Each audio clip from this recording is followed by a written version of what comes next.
বানালাম। প্রথমে মোমোর পুর তৈরি করে নেবো। তার জন্য একটি পাত্রে চিকেন কিমা, গাজর, পেঁয়াজ, রসুন, কাঁচা লঙ্কা, আদা, ধনেপাতা কুচি, অল্প করে সাদা তেল, পরিমাণ মতো নুন, সয়া সস, অল্প করে ভিনিগার, পরিমাণ মতন গোলমরিচের গুঁড়ো দিয়ে ভালো করে ম্যারিনেট করে নেব। তারপর কিছুক্ষণের জন্য এটি রেখে দেবো। এরপর সস তৈরি করার জন্য প্রথমে আমি একটি পাত্রে শুকনো লঙ্কা আর টমেটো সেদ্ধ করে নিয়েছি। তারপর সেটি মিক্সারে পেস্ট করে নিয়েছি। তারপর কড়াইতে সাদা তেল গরম করে অল্প করে আদা বাটা হালকা করে ভেজে নিয়ে টমেটো আর লঙ্কার পেস্টটি দিয়ে দেবো।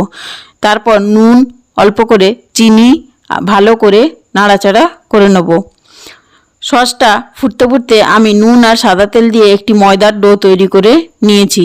এরপর স্যুপ তৈরি করার জন্য প্রথমে কড়াই গরম করে তার মধ্যে সাদা তেল দিয়ে দেবো। তেলটি গরম হয়ে যাওয়ার পরে একে একে পেঁয়াজ কুচি, রসুন, কাঁচা লঙ্কা, আদা, ধনেপাতা, গাজর আর চিকেনের টুকরো দিয়ে ভালো করে একটু ভেজে পরিমাণ মতন নুন দিয়ে দেবো।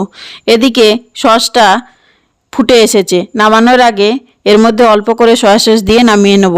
এরপর স্যুপের সবজিগুলো ভাজা হয়ে এসেছে। পরিমাণ মতন জল দিয়ে দেবো, সয়া সস আর অল্প করে ভিনিগার, গোলমরিচের গুঁড়ো দিয়ে নাড়াচাড়া করে যখন ফুটে আসবে তখন একটি ডিম ফাটিয়ে দিয়ে দিতে হবে। নামানোর আগে একটু কর্নফ্লাওয়ার গুলে দিয়ে দেবো। এরপর মোমোটা তৈরি করার জন্য ছোট ছোট নেচি করে নিয়েছি। তারপর ছোট করে বেলে মোমোর পুরটা দিয়ে একটি মোমোর শেপ তৈরি করে নিয়েছি। তারপর একে একে সব মোমোগুলো তৈরি করে নিয়ে একটি ঝুড়িতে অল্প করে সাদা তেল মাখিয়ে মোমোগুলো সাজিয়ে ফুটন্ত গরম জলের গামলার উপরে ঝুড়িটা বসিয়ে দিয়ে ঢাকা দিয়ে দিয়েছি। ব্যাস তৈরি হয়ে গেল।